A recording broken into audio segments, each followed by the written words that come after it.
She is a former teacher, principal, and superintendent of schools who is recognized as a leader in the national maker education movement, as an advocate for social emotional learning, arts, and libraries, and for her belief that when we get kids engaged, learning becomes real for them.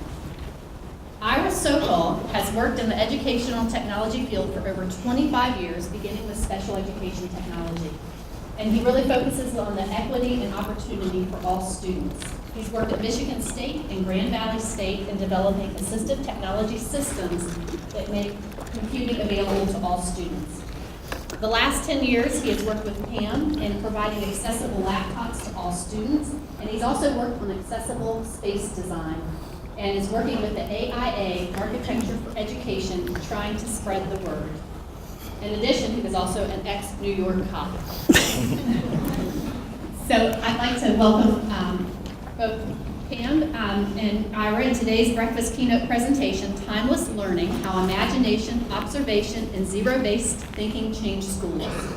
They will remind us that our homes, communities, and the world itself need the natural assets our children bring with them as learners, in which they often lose over time on the assembly line that pervades most of today's public education system. In this context, it is critical that teachers develop support and reinforce children's senses of agency, voice, and influence, using progressive design principles and informed by narratives of contemporary progressive educators. We will journey through a deep map of innovative processes necessary to move schools from content-driven, adult-determined teaching to context-driven, learner-centered practices. Please give me a warm welcome to our 2018 Teaching and Learning with Technology Breakfast Keynote speakers, Dr. Pam Moran and Ira Socol. It's good to be here with you.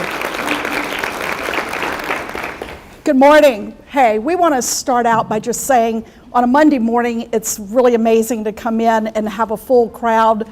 And I presume there's probably a few folks that will be wandering in over the next half hour or so because it is Monday morning.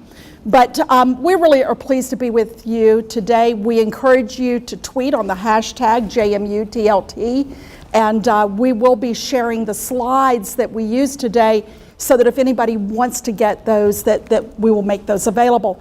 But what we want to do is to start out with just a little bit of a frame that's a different way of framing a Monday morning. And it goes back to a session that we were in last week, I think, Ira. Did we lose our slides? Let's see here. And that is,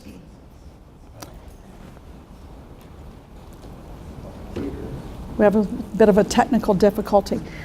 Last week, we were with a group of educators and architects and people from AASA, which is the Superintendent's National Association, NEA, NASSP, folks that were there from a tech-related associations, and we were all gathered to talk about how do we create in our schools a climate in which kids feel that there is a culture of care for who they are. And the impetus behind us gathering, very sadly given the events of this past weekend and the last week, was the real push in education today to harden schools in response to safety issues.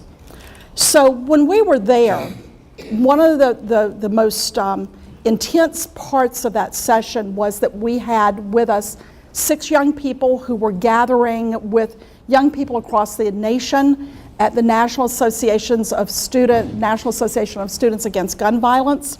We had 6 kids that were there teens that were there from Parkland School, down in Florida from Douglas Schools.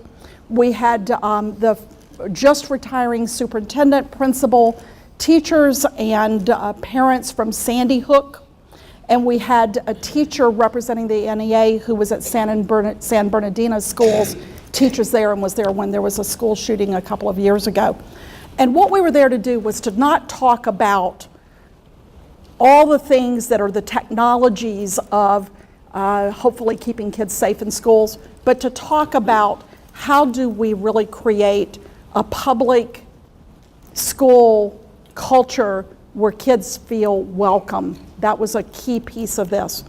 So we were talking about hardening and softening schools. Ira, I'm going to let you maybe take that a little bit farther with the group because I think it's very relevant to our frame for today. I think it is very relevant, and good morning, everyone. Pam and I have been talking to each other for 10 years. We met on Twitter. I was at Michigan State. She was in Albemarle County. We started chatting on Twitter. We ended up Skyping every Friday afternoon, and she dragged me down to Virginia. I said to him at one point after we talked about him coming to walk schools, I said, I grew up in South Carolina, so I have these southern sort of euphemisms. I said, Ira, it's time to fish or cut bait. And he was like, what? I said, that means you've got to make a decision whether you're really going to come walk schools or not with us. So, one of the things that I felt at this Friday meeting and faced with these students, one of the things that I thought is our children are looking at us as adults and saying, what the? They cannot comprehend the inaction on every level that they see in the adult world in response to their needs. One of the things they pointed out was that the first time they had a full-time psychologist in this giant high school in Broward County, Florida, was after the shooting.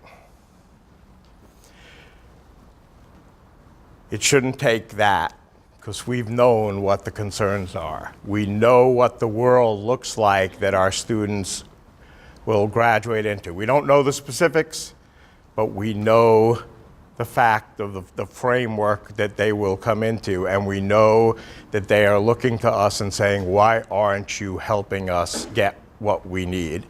And that urgency struck me just right between the eyes. I wrote a big blog post that's been republished a couple of times about this because the impact was so great. Pam and I have been trying to fundamentally change schools for 20 years, separately and together, or longer. There's an urgency to it now that I just want to pass along to you. Oops. This is really weird. All right. I don't know if we might need to get some help here because evidently we've got a little bit of glitch going on with keeping these slides up and running. But anyway, so as we get ready to go into this, one of the first things I'd love to have you do is you're probably in some cases sitting beside someone you know, or maybe someone you don't know. But if you could just take a minute and do an introduction to the person sitting beside you as an elbow partner, because there's a couple of times that we're going to ask you for some feedback as we move through that. So just take 35 seconds and do a hello, who you are, or if you know the person, tell them how happy you are to be with them again on Monday morning. I hesitate to say that it almost sounds like a cocktail party at 8 o'clock-ish in the morning, which tells me that you guys are maybe want to continue weekend festivities. I don't know. But this is what, in my opinion, schools should sound like all day long. And think about it. And one of the things that we're going to be doing is trying to really set this up so that we, by the way, I wouldn't describe myself. I never have described myself as ADHD until Ira said to me one day, his background's in special education. He said, Pam, I think you have a little ADHD to you, just a little, because I'm already having a hard time staying on this seat. But here's one of the things that we really believe, and that is that we want you writing down your questions, because at some point we're going to bring this to closure, and we're going to turn this into you being the folks that are posing some questions to us versus us to each other. But here's one of the things that always happens. Every time we get ready to do something together, Ira does the slides and I try to do lesson design, and he always puts this slide in it, and I say to him, Ira, 1832, do we really have to do this? Is it really relevant to what our educators need to talk about today? And he always says to me, Pam, yeah, we got to do this slide. So Ira, do a little frame of anchor us in 1832. Well, I think this is a really important thing for us to always remember. When I entered a doctoral program and I was studying special education technology, and this was my focus, universal design, how to bring success to everyone in schools, I worked on this for 2 years, and then I said, I look at the statistics, I look at where our high school graduates are. If things are working as poorly as they seem to be, why do we keep doing what we do? So I switched my focus to work on a dissertation about the history of American education from about 1830 to 1920, during which public education was created and our systems were created. Well, my favorite author turned out to be America's biggest education writer in the 1830s and 1840s, a guy named William Alcott from that famous Massachusetts family. And he wrote a number of books, including a 256-page book to teach teachers how to use the blackboard and slate. He introduced those to American K-12 education. And there's even a line in the book where it says about the slates, but you will say we can't give these expensive tools to every child, they will break them. So was that kind of the first mobile device? First mobile device. And he pointed out, in research we replicated at Michigan State in the early 2000s, the kids would write much more on the slate than they would write on paper because they knew they could erase mistakes and change things all the time. So there's nothing really new. But in his 1832 book, which was about his life as a schoolmaster and what a classroom could and should be, or a schoolhouse in his concept, he was the one who defined the American classroom. He introduced the chair instead of the bench because he said no child should sit still for more than 5 minutes.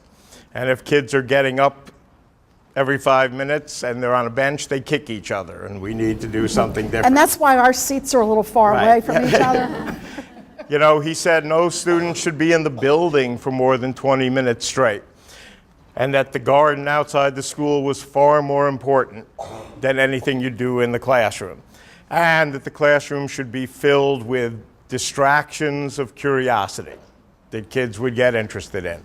This sounds a lot like contemporary education now. And the point is that this has been a battle in America ever since then between those who want compliance-driven training and those who want learner-centered education. The thing that I discovered in the history is most of what we do in K-12 education was defined for the world's most awful reasons. We have grades based on age, 1 through 8, because the idea was to get rid of 80% of the students before high school began. We have classrooms that are rectangular with a teacher desk and a teaching wall at the front because the goal was to de-Catholicify the immigrant Irish by training them in a room that mimicked a New England Protestant church. These are things we would say don't make sense to us now, but we keep doing what we're doing. So my favorite quote, I need power to it. Maybe that's what's happening, is because the battery is trying to, let me just, 1 second. Anyway, so his thing was, what's the, For those of you in the room who use technology every day in your lives, how many of those are here? I'm sure you're relating to Ira. So, I'll go back. This quote, is so critical to what we think. Are we doing things for our good, or are we doing things for children's good? And so we talk about how is it that if we anchor sort of the early history of American education in a world that actually preceded, but in some ways was related to the movement of John Dewey, where are we today? Because we are coming out of an era in which, as Ira said, years and years and years, decades of education that's been built around standardization, accountability, having everybody be on the same page, cookie cutter programs being implemented across the country. And one of the things that we know is that that gets us a certain kind of learning outcome, but is that the outcomes that our kids will need to be successful in the coming decades in this century? And I do note that we now have children being born who will be living in the 22nd century. Think about that. And that the kids that entered kindergarten this year will be in 13 years graduating from high school in 2031. So think about how the world is going to be different for kids who are 5 this year when they turn 18. So I'm going to go to the slide that I love, because while Ira likes to live in history, I tend to live in the world. My background was science education and field biology, but I also really have a real interest in how does education continue to evolve and respond in a way that is aimed towards helping our kids be successful in the world that they're going to live in. And so it's, again, not about the adults, but it's about the kids.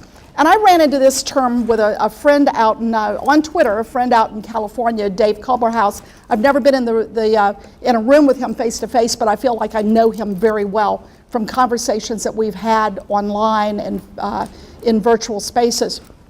And Dave introduced me to the term VUCA world a couple of years ago. Has anybody here heard the term VUCA world before? Yeah, okay. So the VUCA world is one that is described as being volatile, unpredictable, complex, and ambiguous. And it came out of, interestingly enough, when our soldiers went boots on the ground in Iraq and Afghanistan. And here's what the folks that were in the hierarchy discovered, is that our troops were getting their socks beat in Iraq originally by Al-Qaeda, because we were operating from all of the ways that military have operated in this country for decades, war after war. And what they discovered is Al-Qaeda was networked, they were real time, they could pivot on a dime to change their course of action, and that we were behaving in a very hierarchical way. So Stanley McChrystal, a general at that time who was head of a special forces focus in Iraq, looked around and he said, we got to think about that what we've been doing is not continuing to work for us. And so what he did was to start to shift the model from one that was very hierarchical, where the people that were boots on the ground were waiting for the people at the top to pass the orders down in order for them to be able to respond, to a fighting force, aka Al-Qaeda, that wasn't behaving in that way at all. And so what we moved towards was what McChrystal now calls a team of teams. Because he said that world our soldiers are fighting in is volatile, it's unpredictable, it's complex, and it's ambiguous.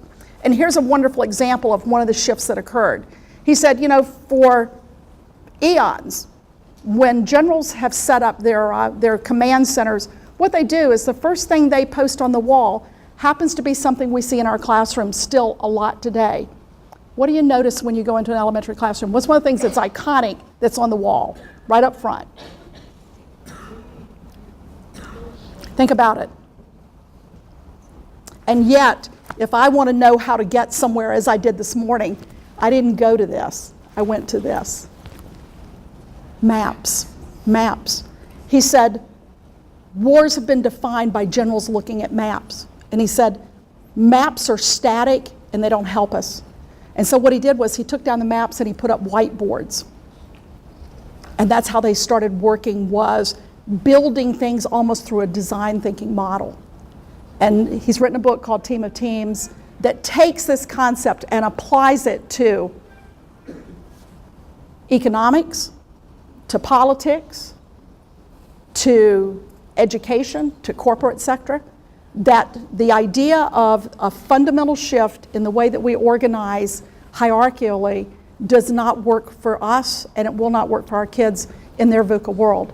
So I just want to bring you to the idea of, if we were organizing schools, if we were rebuilding schools from zero, what would we do to prepare our kids for this world, and not one that has the stability that I felt in my childhood? Ira? Well, we, as I said, we've been talking to each other and thinking things through for a decade. And that that's basically what our book is about, is the process of how what we've observed, what people around us have imagined, and how we've approached what we call zero-based thinking. But I want to just begin with the what does technology mean, since it's just conference with technology in the title.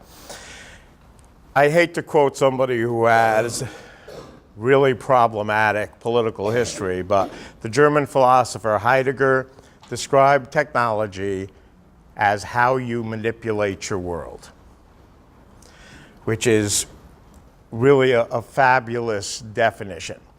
In education, technology is anything invented after we were born. And we cross things off if they existed. So is a book technology? A book is technology. A book, in fact, when the Guardian newspaper asked their philosophers what was the biggest technological achievement of the millennium, they said the book. The book was a technology that changed communication dramatically. It set stories sort of in stone for the first time, the printing press and that. It changed communication dramatically. I heard you say one time that when you were sitting sometimes in IEP meetings, and there would be a teacher there who might say, but we're not going to let that kid have access to text-to-speech because that's not really reading. And you would say, well, I'm one of those people who's actually read Joyce's Ulysses, and I've read it 6 times, and I can argue it in any Dublin pub, so I'm claiming that as status. I have never held a paper copy of it. I have never seen the words on the page. I don't read that way. I never have been able to. I still cannot to this day. I graduated from high school with a 2nd grade reading level, and it's gotten maybe up to 3rd grade. That's fine.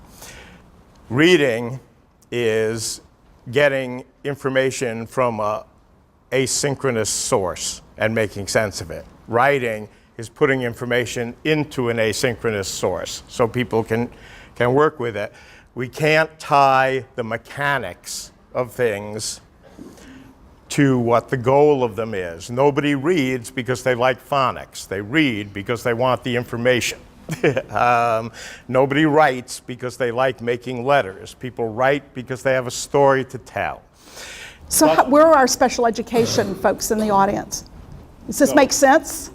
Yeah, I see smiles back there. I thought that might be a among question. other things, in Albemarle County, every computer has 5 different text-to-speech and 3 different speech-to-text systems on it that any student is allowed to use. IEP is not required.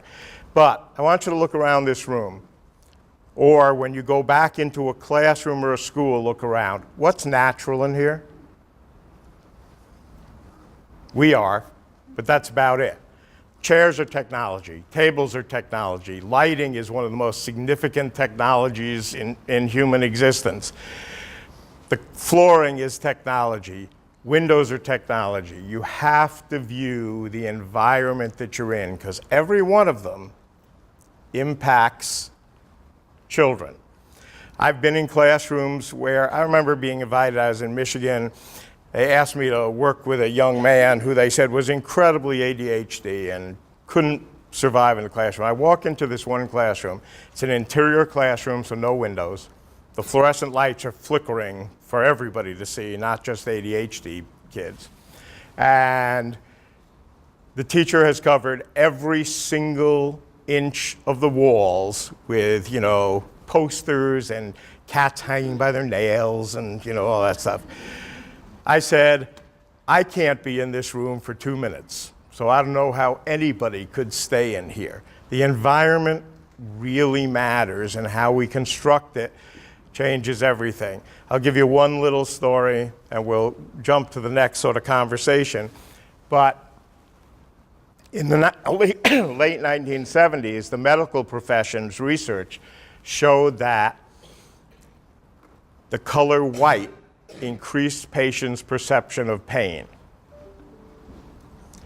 When that happened, nurses stopped wearing white, scrubs stopped being in white, Hospital rooms stopped being in white. Hospital corridors stopped being in white. They changed within about 5 years, turned it all over because of this. Now, and think of this with education, they have discovered that rectangular rooms increase the sensation of pain. People feel more trapped when they can see all 4 walls and take them in quickly.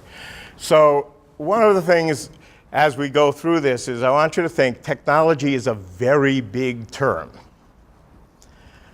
You know what one of the worst technologies to me in school is?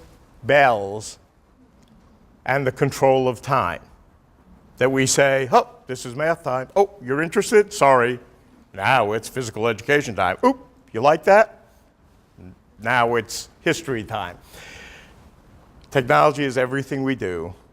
And we have to work in the whole sphere that surrounds our students. So take a moment and process that and see if you have a question that you want to kick out to us a little bit later after we wrap up the slides. But one of the things that's really important that we want you to take away is the idea that you are ambassadors, you are users of technology, and you have the capability to start to shift the conversation in your schools around everything, whether it is about accessibility for kids who are special education, whether it's about equity for all kids, whether it's about the fact that in using technologies that may span from, and I'm seeing people in here that are writing with pens and pencils, I'm seeing people that are working on their phones, people that are working on laptops, people that are just kind of taking it all in, that the reality is the most important gift that we can give to our kids is the capability to learn to choose the tool they need for the work that they are getting ready to do.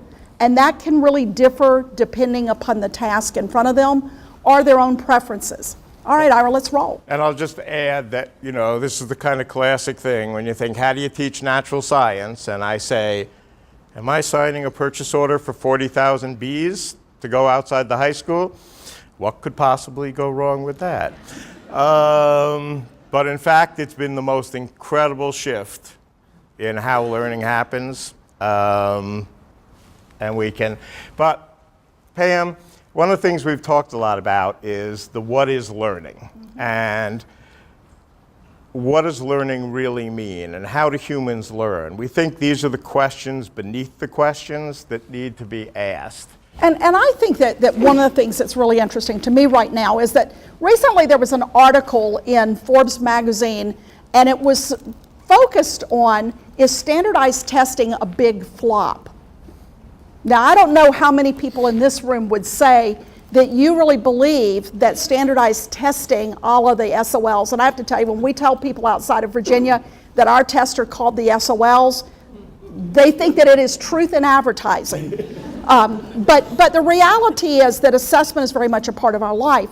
But in Forbes magazine, they really took on the idea that in all of the work that we've done to test kids across generations, that we don't really have significant data to suggest that testing kids till they drop makes a big difference, or that standardization of testing makes a big difference in what kids are able to do in terms of outcomes. And they talk in this article about that you can go around the United States and you can find schools that have abysmal test results whose kids have high attainment as they're moving from high school out into life. And you can have schools that have low test results that have high attainment, or you can have vice versa.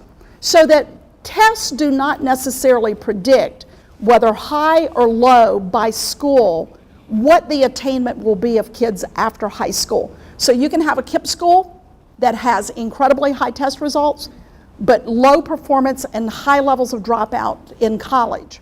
And so one of the questions that we've been really focusing on is, what is learning and how do you know that kids are learning?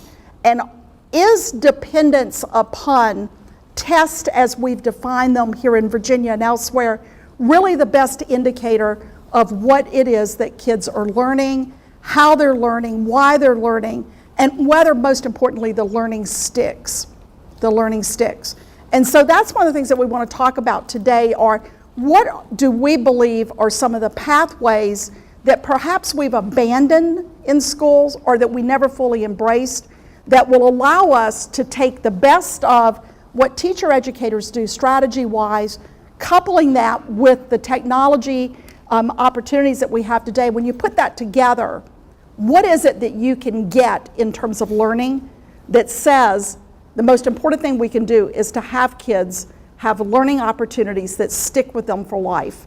Competencies, knowledge that's important, what they're interested in, all being part of the package of how do we make sure that when kids walk into our schoolhouse doors that they don't check their opportunities at the door that will allow them to be successful and realize their hopes and dreams. Ira? So one of the things is, what are the contexts of human learning? Human learning has always been social. You know, I remember reading, and this is 30 years ago, a German paper that said, in what other place in the world would you have 30 people together in a room working on the same problem and they're not allowed to talk to each other? You know, what in the world is going on? Community cognition trumps individual knowledge. It always does, it always has. The human environment has always been too complex for one person to know everything. You were using Trump as a verb, not a noun? Right, yeah.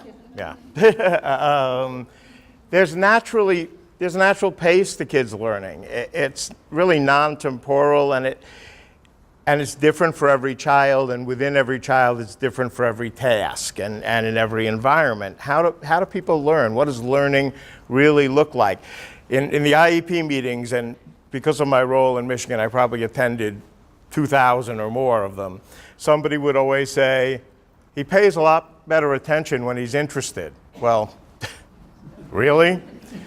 You know, how long did you go to school to make that statement? It's contextual. If there's no context for knowledge coming at you, there's no place to put it. And so, you know, I would meet high school seniors.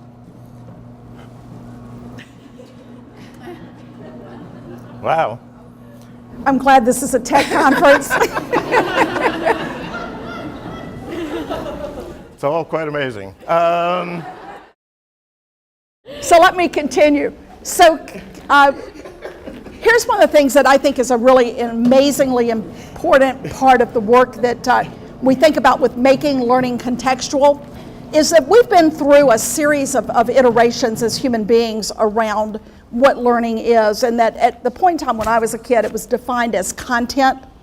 And then somebody said, well, you got to make it relevant. And so we started getting textbooks that would have the astronaut at the end of the science chapter. And so you'd read about the astronaut. And so that was your sort of making it relevant context.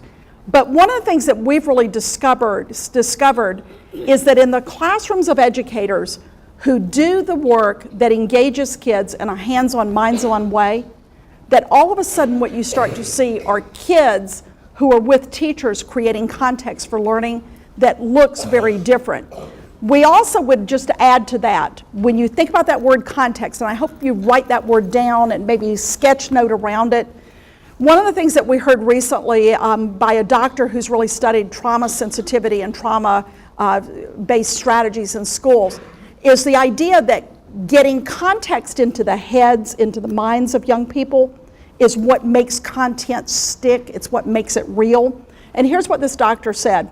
She said, number one, that when kids come to school and they're bringing a high level of stress, it's triggering cortisol release chemically in the body. And cortisol really interferes with people being able to make sense out of learning cognitively. And so she said, you gotta really focus on not just the learning side from a cognitive standpoint, but also from the social emotional standpoint. The other piece that she added to that is that on the other hand, when teachers create situations where kids can be in a calming space where they're de-stressing, it allows that teacher to be able to move context into the brain for learning in a really positive way. And what gets triggered in that case is the chemical oxytocin, which is considered to be the cuddle chemical, but it's something that is as important for all of us in this room to feel like that we have a sense of a really warm, welcoming experience to the learning environment. So really think about context as having both a cognitive side as well as the social emotional side. And part of that context is multi-age. We did a tour of schools in Ireland a few years ago, and Ireland doesn't divide its primary kids up pre-K through 6. They're all together in classrooms, even in big schools. We were in schools from 600 down to 14 kids. But Pam at one point said to this teacher, wouldn't it be easier for you if you were just teaching 8-year-olds? And the teacher looked at her and said, I don't understand. If the room was filled with 8-year-olds, how would anyone learn to be 9? And we think about this, where we've created multi-age spaces, K-5 spaces, behavior problems disappear, special education needs get cut by 2/3, and the learning and even the success on standardized tests skyrockets. It's because this is the natural way that kids learn. The last thing I'll throw in is pictures matter. They create context in the brain. It's not just that I'm highly dyslexic that I'm saying this, but we know the power of images. We know the power of other senses as well. When we have built new elementary school spaces, those multi-age classrooms center on a kitchen, so that taste and smell is added into our teaching skills. And so we've really broadened that concept of what is technology through the lens of what are some of the pathways that we have to explore to get there.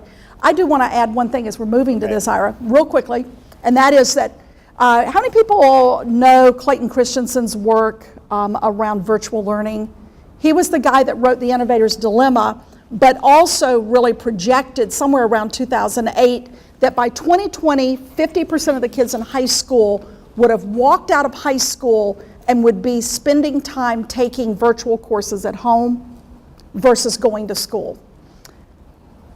I bought that at first until I talked to some high school kids, and I am a firm believer if you want to really get informed up about what's going on around learning, go talk to your kids. But here's what some high school kids told me somewhere around 2012, 11 or 12. When I went over and I visited with them in one of our high schools, and I said, so tell me about this. Would you rather be taking courses at home on computers where you have control over, your environment and time and so forth, or being in school? Here's what these high school kids said to me. Ms. Moran, we come to school because we like being with our peers and we like learning with our peers. They like social learning communities. Secondly, they said, we like adults in our lives who have relationships with us, teachers who have relationships with us, principals who have relationships with us. And this one kid said, and this really stuck with me, because they said, no, we'd rather be in school unless, this one kid said, if all I do is walk into a classroom where teachers, maybe a math teacher's working at the wall, and they're working math problems, and we're doing worksheets and problems and so forth. He said, I might as well be at home watching a Khan Academy video. But if that teacher knows who I am, and they know that I play football, and on Friday night I had a bad night, and on Monday morning I come in and that teacher says, hey, I know it wasn't such a good night, but tell me about it. How are you feeling? What's this week going to be like? He said, when a teacher does that, when they know that about me, I want to be in that teacher's room, and I want to be a part of that class. And so I want to just push the idea that even as we believe that technology has a real place in the world of young people and in our own world, obviously, the reality is, as human beings, our kids want to gather together to do the work that they do in ways that are powerful and in ways that really inform up the collective cognition of the class as well as their own sense of community. I'm just going to throw in this at the moment because it's part of the context we talk about. So when schools give kids computers or tablets or whatever, and in Albemarle County, before we decided what we were going to give them, we put them out, a whole bunch of things out with kids. And when we said, do you want tablets? They said, no, we already have phones. When Chromebooks came around, they said, we have Chrome on our Windows computers. Why would we limit ourselves to that? And I fought a significant battle. I used to have a guy in the division who would say to me, is this a hill you want to die on? And I said, well, this is a hill I wanted to die on. That students would be the administrators of their own laptop computers. They could download whatever they wanted, they could change things as long as it kept working for what they needed to do in school. This is really important to me, as is limiting filtering to what you need to filter. So social media has always been open, except when it's prohibited by the company from people under 13. We want kids to make mistakes on our ground when we can help. We don't want their first mistakes to be on their first job. Or when they turn 18. Or when they turn 18 and they're legally liable. Now, here's the process. In middle school, we probably have to re-image half the computers of half the students every year. High school, it's 7%. And is that really better than? It's better than the teachers, who are 9%. So that's a successful learning thing by anybody's standards. And if we don't let them make their devices personal, you're not teaching them how to survive in the world. When I was at Michigan State, actually at Grand Valley State before, I developed something called tool belt theory, where I argued that the most important thing we could teach our special ed kids was how to choose, use, and adapt technologies to get past whatever struggles they had. I soon realized in this century that that was the most important thing probably for everyone. How do you make the device yours in a way that it doesn't control you, but you control it? But I will tell you that there's nothing that challenges me more as a former superintendent than the idea that we are shifting such power and control from the adults to the students. But that's what devices are doing in this day and age, whether we like it or not, whether we control it or not. It's like the first time that I had a teacher come to me and say, hey Pam, there's this new app out that's called Twitter, and you may want to try it out. And I said, why would I want to do that? I've got enough stuff in my life with emails. And this teacher said, are you aware that you have teachers in Albemarle County that are chatting every night with people all over the world?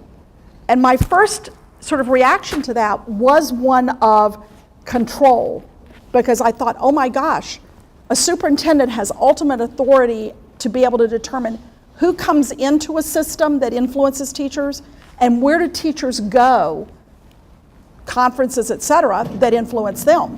All of a sudden, I found myself in a position where it is almost Halloween. Ghost in the machine. Yeah, Ghostbusters. We need some Ghostbusters in here. But what I learned when I started to get into using Twitter is that I realized that the boundaries around a classroom, a school, or a school division no longer were walls.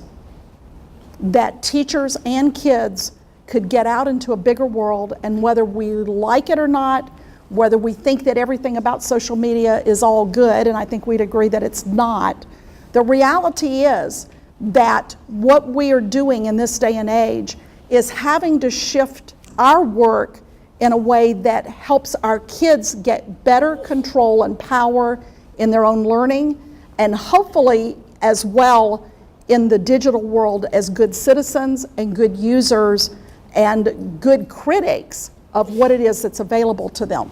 Ira? So we've talked a lot about, as we've watched children together, is what are the pathways that drive learning? People learn by playing. One of the things I've always said is the learning curve for kids 0 to 5 is incredibly steep, and somehow it, plateaus once they enter school. Why is that? Well, the methods that kids have learned to use, that they naturally use, one of them is play, and it often gets limited. Story. People learn by hearing and telling stories. And those stories at first can be wacky and weird and offline and things, but story is really important. It's where vocabulary comes from. It's where expert vocabulary comes from. It's where making sense of the world comes from. Making. We went all in Albemarle County on maker education, because making, when you think about it, is how humans show they can put knowledge together. Well, I even think that this list is baked into the learning DNA of humans, Yes, Ira.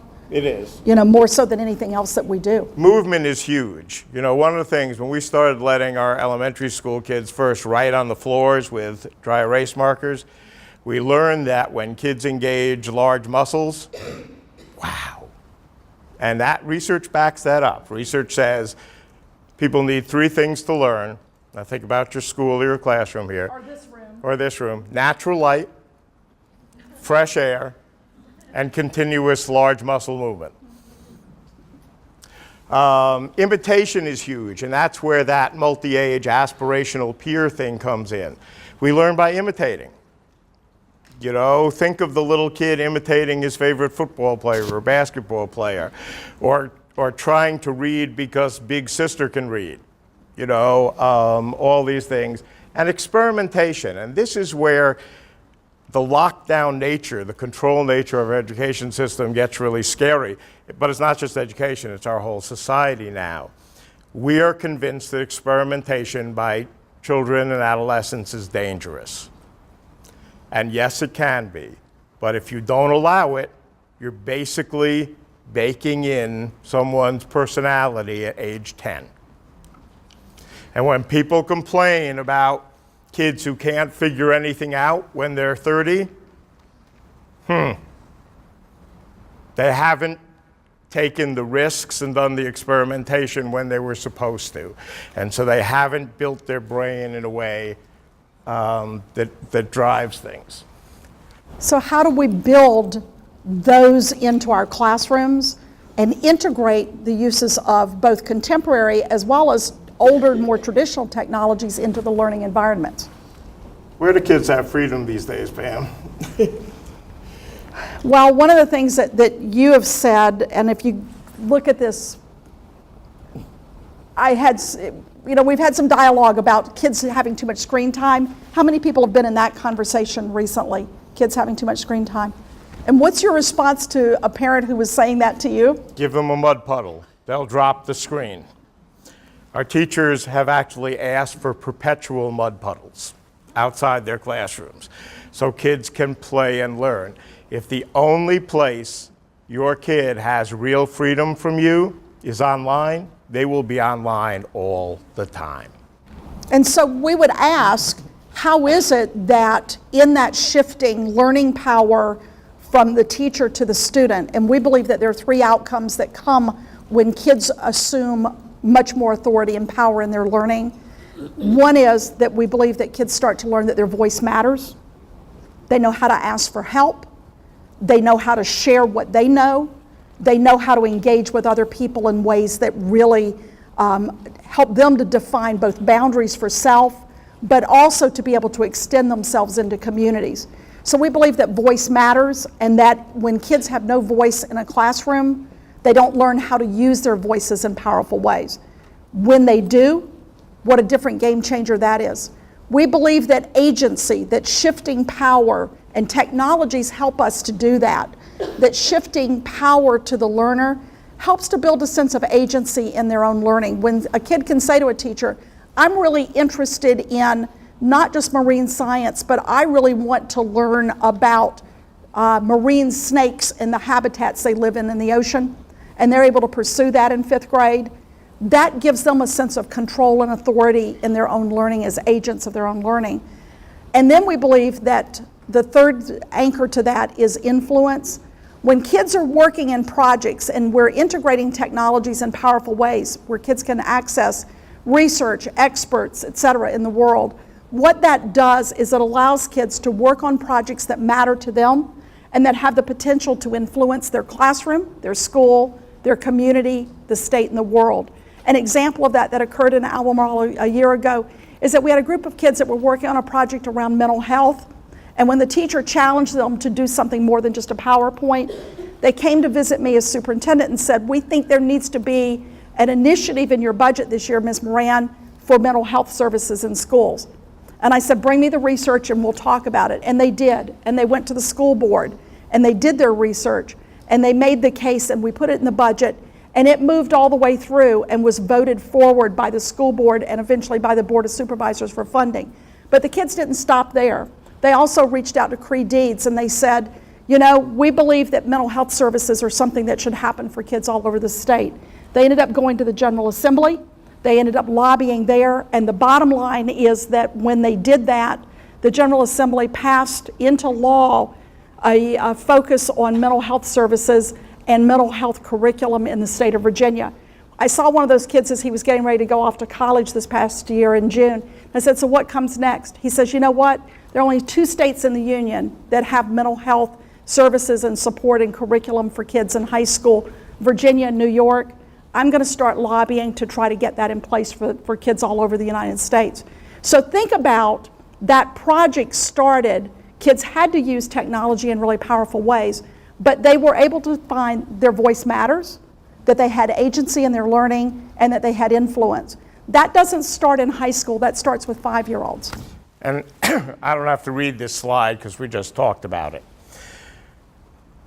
But what do we want our children to be is the critical question. And we pose that to architects when they design a school. I ask it of teachers, I ask it of principals, I ask it of superintendents.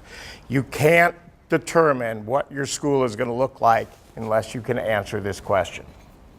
So, are you training your kids to walk in a straight line in the hallway and not touch the walls? It's a classic thing. Are you training your kids to react to bells and say, "Oop, I'm changing what I'm thinking"? One of the reasons that schools have a specific start time, which they did not always have, is that Colt Firearms wanted the Connecticut Department of Education to make sure kids were trained to come to work at the time of a shift. That letter exists asking for it. Are you looking for compliant people or are you looking for creative people? And people who can respond. One of the things, I remember my son's first big job out of college was at Mozilla. And I went out to, the people who make Firefox. And I went out to see him at work in Mountain View, California, and he's showing me around. And of course, no one has an assigned desk. They're just couches and tables and chairs and a pool table and a 24-foot screen to play Xbox on and an open bar all day and all the food you can eat. There's no time when anybody tells you to come to work and there's no time when anybody tells you to leave. When the Secretary of Education asked last week at the big teacher retention summit, what do teachers need in order to retain them in schools? All I could do was think about this image. So I said, how are we preparing our kids for this workplace? These are the best jobs in the world, My son, from that moment of his first job out of college, has out-earned me every year and now is, well into doubling or tripling. The world is very different. I will also add that he has, like any classic, millennial, has changed jobs every 3 years or so. None of those job applications have asked about education. None. So what are we doing? How are we getting kids ready to live in this world? The term is phygital. Yeah, the Gen Zers today, and can you flip to the Gen Zer that is one of my favorite slides right here? So one of the things that we really believe is that a lot of the great technologies that kids used to use that kept them engaged and interested and focused on not just learning in the moment, but also starting to really build competencies that led to careers, lived in shop classes and what we used to call home ec classes and business classes and things like that. And a lot of those got stripped out as a result of us really doubling down on the how do we get every kid to pass tests. But the Generation Z kids that are in our schools today, otherwise known as fidgetals, and somebody that was at a Chamber of Commerce thought that they knew exactly what they meant because they thought fidgetal started with an F, but actually it starts with a PH. So the reality is that the fidgetal generation is defined by their capability to go back and forth seamlessly between virtual worlds, digital worlds, and face-to-face worlds, physical worlds, that the kids exist in either state equally as successfully as they do in one or the other. That's not true of my generation, and it's probably not even true of the millennials per se. But anyway, so we've been really trying to put tools back into our kids' hands, and this one was a little bit of a challenge for me as a superintendent when I showed up at a Makerspace summer program and saw this. And for people in the audience that recognize that this is a chop saw, this is an 8-year-old. And when I walked up and I said, my first question was, do you think you might need an adult right beside you? And there was one not too far away, but this young man said to me, I don't think so, I'm the expert here.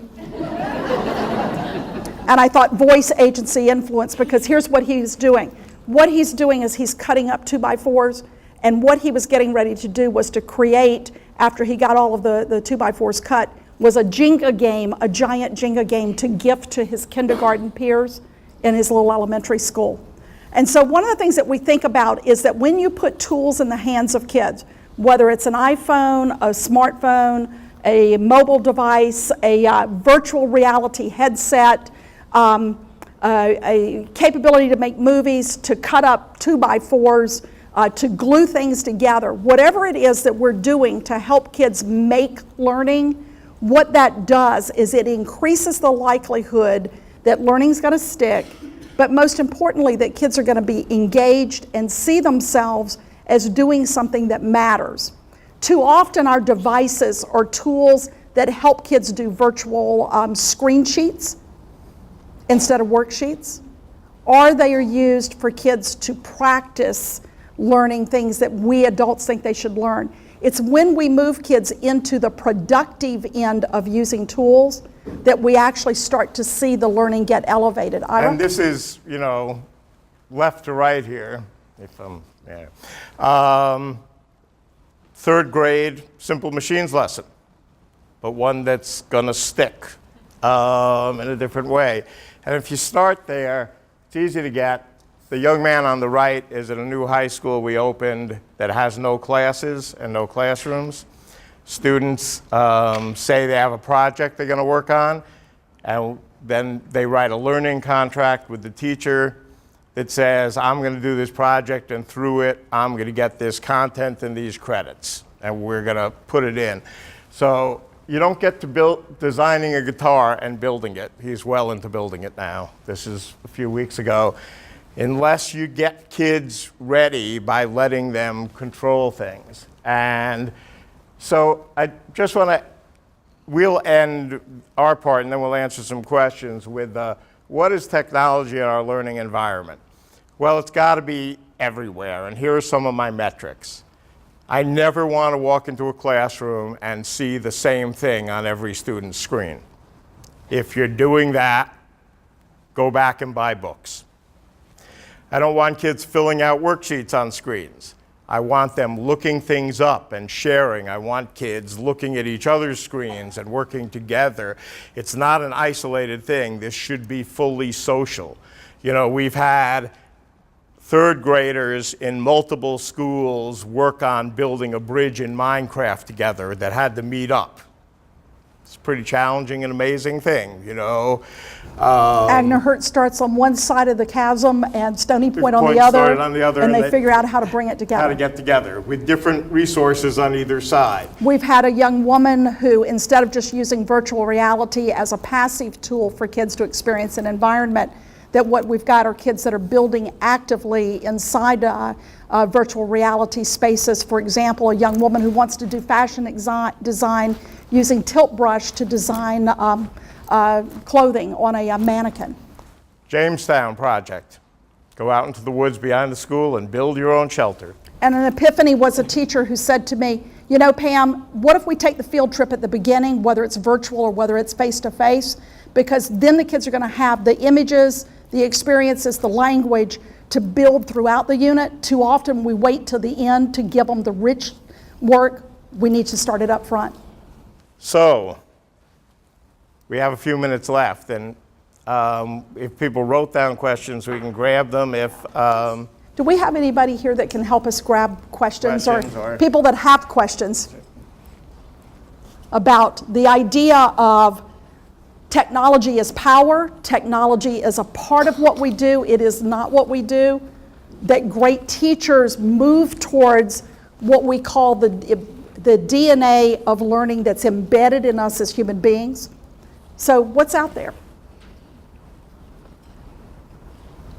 Don't everybody jump in first. You know, I was trained in wait time in the 1980s, but I also learned that if you wait long enough, if nobody answers or has a question, just call on somebody. As I always said to my students at Michigan State, really? Nobody has a question about this? Really? So one of the questions that we have is, what jumped out at you? Okay, we've got one over here. What jumped out at you that you either it challenges your own thinking, or it causes you to say, what if I went back tomorrow and I changed something in my space to represent some of what I've heard today? What would be the outcome of doing that? Yes, ma'am. So already lots of ideas are coming to flooding my mind of ways to change things in the classroom, but I teach social work, and it's an accredited program, and so there's some very core content that you really want students to walk out with, that the profession expects that they walk out with. And some of this seems exciting in many ways, but maybe very controlled. Well, let me throw something out. And you do have a spouse that works in that sphere. Woodrow Wilson, yep. But at one point in my life, in this checkered past, as Pam has called it at times, I went to architecture school. And so very much the same. This is a professional coursework with certain things you're going to have to know and take on the exam and document. But we got to this point, this was at Pratt Institute in Brooklyn. We were taking a concrete materials class, me and a couple of friends, and we all said, God, that sounds about as exciting as, as it sounds. What we did instead, and this is an amazing thing, is we said, we're going to design a precast concrete panel as a team that could be assembled at one panel that could be floors or walls, and we can do prefab housing out of it. And not only did we design it, which drove the whole learning process that we needed for the course, but then we went down to the basement of the building and we cast these in 1/3 size. And on one sunny May day, we went and assembled this in the middle of the campus. It took a couple of bulldozers to get rid of it eventually, but we hadn't thought of that. But I think there are ways to fundamentally rethink even the most controlled environments. And Pam can talk a little bit about the UVA Med School, which sure could. did that. So one of the things that I think about is, what strategies do you use when you do have content that kids have to learn? At the UVA Medical School in 2007, they realized that only about 40% of the students in their first year were going to lectures because they did not require attendance at lectures. What the kids were doing was gathering outside of the medical school lecture hall to do study groups, to listen to podcasts that other kids were capturing of the lectures. And so they were creating what essentially was their own focus on almost a simulation model for learning. What the UVA Medical School did as a shift in that is they organized people into what looks like this room, only it was a round room. And so they said, this is a team, this is a team, this is a team, this is a team. And they started building case studies from the content that the kids were expected to learn, and they were integrating that content in such a way that kids were having to go through simulation focus, both in the teams as well as in spaces that had been built for them to practice medicine. Here's what came from that as the kids were working on case studies that brought the content into a real situation, that all of a sudden, when the kids were going out on the floor, what the med doctors out on the floor at UVA were saying to the folks on the faculty that were teaching this way is we've never had kids that have assimilated content as quickly and are applying it critically in ways that we typically might not see until we see a third-year medical school student. So one of the things I would say to you is, how do you use technology plus your own great teaching strategy to build content in ways that are more case study or simulation based, and have kids working on that so that the output is really application and not memorization alone. And so that's where the learning will start to stick as well in terms of that real world experience. What else have we got out there? How close are we? We're close. Okay. One? 1, 2, 3, maybe? One. What else jumps out? Anyone?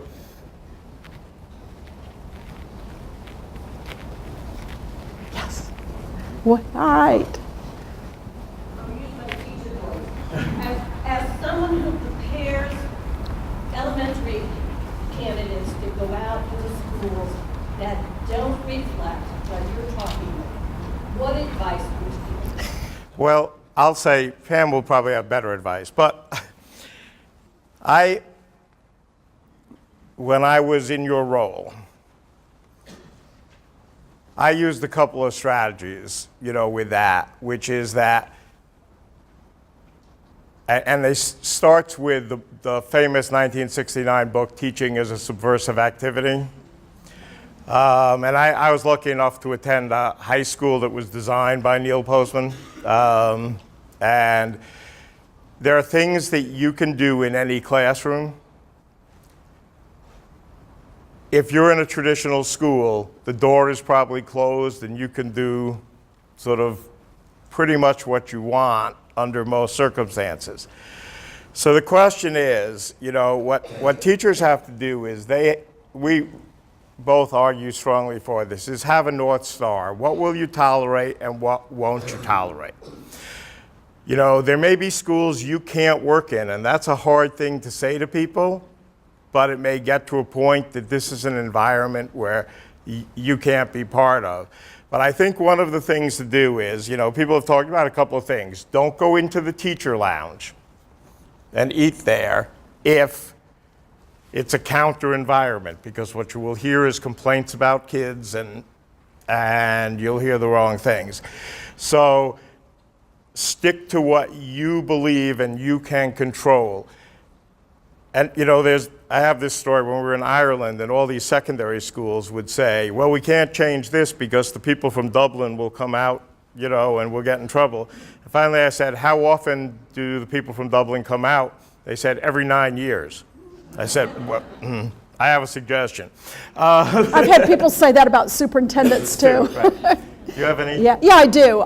There are a couple things. One of the things that I've watched is student teachers or pre-service teachers from JMU, UVA, Longwood, George Mason, VCU, all over the state that have landed in Albemarle County because of different reasons. And we see probably more JMU and UVA pre-service placements than just about from anywhere. But here's one of the things that I've learned is experienced teachers, oftentimes that student teachers get placed with, are amazingly open to learning new ways of thinking about what they're doing. And so one of the things that I've seen are some transformational experiences where you've almost had a reverse mentoring of a student teacher with an experienced teacher. I see a smile here. You know what I'm talking about, don't you?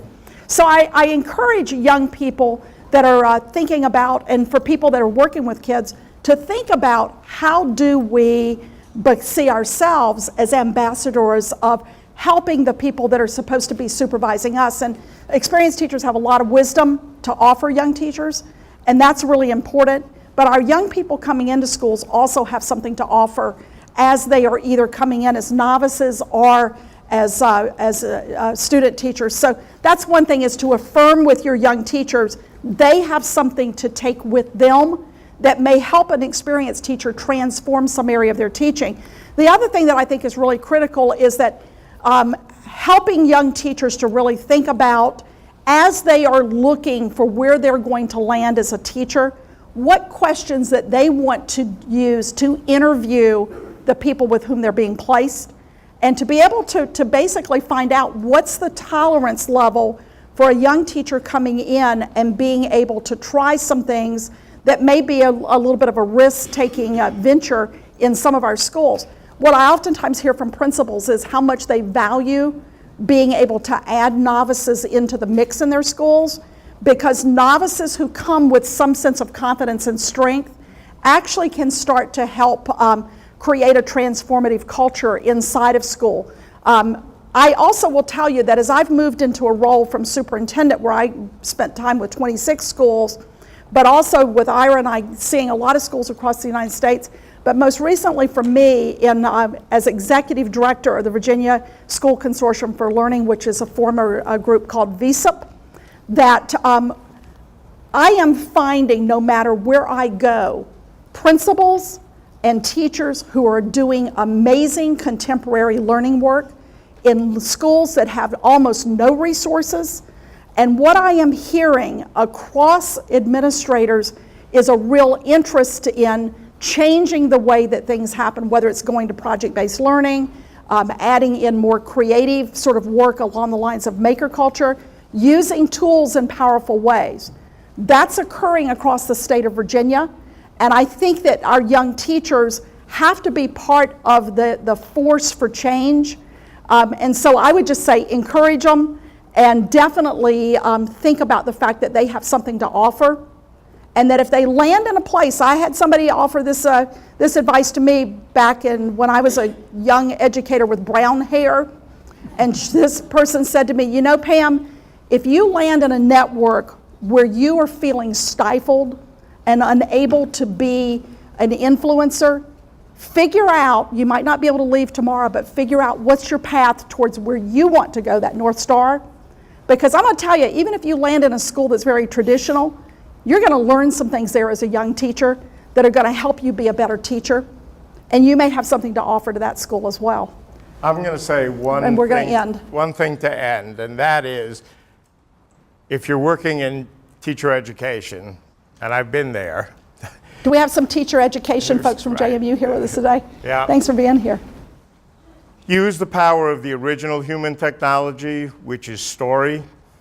I often had my students read at least parts of a couple of books. The Curious Incident of the Dog in the Nighttime, and ask the question, how do you work with this student?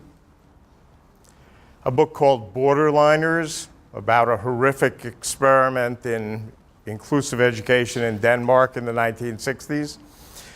And other stories, fiction stuff that you can use to get people thinking deeply. So many of the education books and literature we read is written in nonfiction form that doesn't engage. Pull your teachers into the wide world of difference of kids. You can do that through young adult novels, you can do that through a lot of things.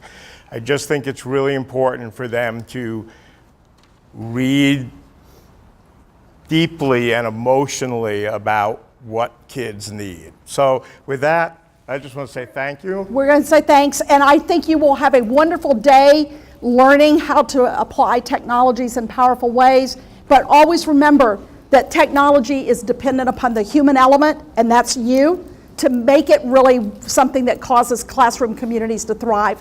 Thank you guys, and have a wonderful day.